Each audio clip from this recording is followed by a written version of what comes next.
సిద్దిపేట జిల్లా నారాయణరావుపేట మండలం జక్కాపురం గ్రామంలోని పెన్షన్ లబ్ధిదారులకు అధికారులు బ్యాంకు ఖాతాల్లో పెన్షన్ను జమ చేయాలని పింఛన్దారులు కోరుతున్నారు.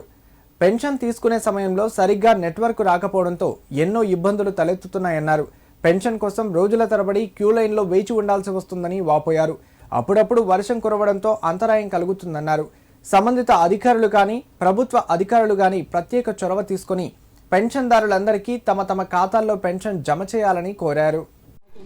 మాకు గ్రామం జక్కాపురం మాకు ఈ బ్యాంకుల పడతట్టు మాకు ఈ ఆనగొట్టుడు నిలబడు మా నడుములు కాళ్ళ నొప్పులు ఇవన్నీ ఉన్నాయి కాబట్టి మేము నిలబడ దమ్ము లేదు మాకు. మరి ఎవరి వాళ్ళకు అకౌంట్ పడతట్టు చేయాలి. మిమ్మల్ని కోరుకునేది ఇది. ఈడ నిలబడ తావలేదు. ఎండ వాన కొడుతుంది. ఎండల పబ్లిక్ అంతా తిప్పలు పడుతున్నారు. మాకు బ్యాంకులో పడాలి అని మా కోరిక.